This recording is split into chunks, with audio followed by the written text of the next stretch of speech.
Okay, as you try to balance your life's challenges, remember that you are meant to thrive, not just survive. I feel that way every day, like I'm just surviving. Our next guest, author Kathryn Eriksen, believes that this depends on two questions. Here they are. Are you the subject of your life stories, or are you the author? Ooh. Very interesting concept. Let's talk about that. Welcome. Yes. Hi, ladies. How are you? Hello. Let's get right to this. I love what you said about how if you're the author of your own story. Yes. And if you are the only character in the story, then it's all about you and you're not making this life beautiful. Well, what I mean by being the author of your story is you decide what you see, all right? Everyone can see something different. That's why when something happens and people see different things, it's from their own perspective. So what I'm talking about when you're the author of your own story is choose something positive, choose something empowering, choose something good about that situation that's going to make you feel better, make you feel happy. Can I give an example? And I think this is what you mean. So we had some damage in a bathroom from a leak. Okay, it's going to cost a lot of money to fix. And my mentality was, well, thank God that I have a house that's this nice that it's going to cost that much money. But is it that sort of thing? Yes, the perspective of it all? And that sort of situation could easily have gone into, oh my gosh, how am I going to pay for this? I've got that, bills. We'll make a way. And money is a huge topic for people in the stories that they create. Sister. Yeah. That is a problem all the time, that topic. Money is such a huge problem, but the thing is, when you think about it, money is really energy, and it's just an exchange of value. So when you see money as abundant and it's unlimited, it really changes your perspective.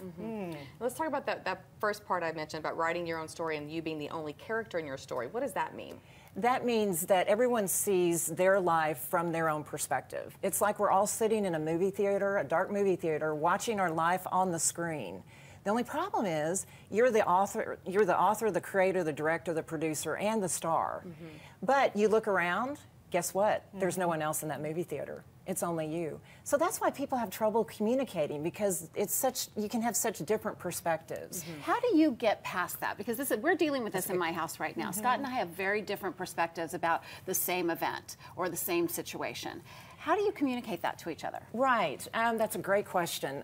What I try to do just in my own household is make sure that I'm looking for the most empowering, positive version of that story. I don't want it to make me feel small. I don't want my own worth to be questioned. And you have to give that grace or that positivity to the other person as well. Which is hard to do when you want to kill them. Well, yeah, but, you know, that does let's be happen. honest. That does happen. And that was one thing that we talked about before we went on. When you're caught in the emotional turmoil of the situation, it's really hard to remember that you're the author of your story. I love this. You're And talking to about show this over grace. It's hard to commercial show break. About taking a step back once kind of the emotions have gone down a little bit, and you talk about realizing that your pain can be a blessing sometimes. Can we touch on that a little bit? Absolutely. I found that so interesting. Absolutely. You know, no one said that life was going to be fair. No one said that life was going to be easy or perfect. We're here. Life can be messy, but through the mess comes the blessings, and through the mess, the pain can turn into a blessing. And that's what I wrote about in my book, Heart Dancing. I'm trying to get people to live from their heart, not their heads. Which is hard sometimes. Which is hard. It is a delicate balance. How did you come from being an attorney into writing this beautiful story? Well, I had my own process, my own transformation. I loved practicing law, but after 23 years, it just didn't do it for me anymore, and I really needed to pursue something creative. And I've always loved to write. So I've written several other books. This is my first book of fiction. And it's a story about a family? Yes, it's a family in crisis, and I call this inspirational fiction because the story itself teaches these things that I'm talking about. So as you move through the story and see how the characters evolve, and so, you know, there's one particular character who's very stubborn and she doesn't want to change, and that kind of forms a conflict. But after she realizes that she can change and see the good in the past that has been haunting her, then the reader comes away with that same message. And it makes it more fun to learn your lessons. As opposed to do A, B, C, and D. It makes it more fun. And you do have a 4-step process, right? In your book, yes, I do. Yeah, thank you. Thank you for asking me about that. It's called Story Alchemy. And the reason I call it that is alchemy means transformation or change. So what we're doing is we're taking those stories about your past that you kind of turned on yourself and made yourself feel small, and we're turning them from lead to gold. So the 4 steps, real quickly, are to realize that you are the creator of your story and that you made that choice. And then the responsibility comes in, that's the second step, that choice led to certain consequences. Now you can make different choices. And Dawn, I know you're all about consequences. The third step is to reframe the story from that limiting, I'm not worthy, I'm not enough, to I am enough and I'm good and there's something I learned from it. And then the last is to release the old story and replace it with the new. So it's very simple. It can be done instantaneously. And it's really more about becoming aware of the choices you make in the moment, what meaning you're going to give to that event.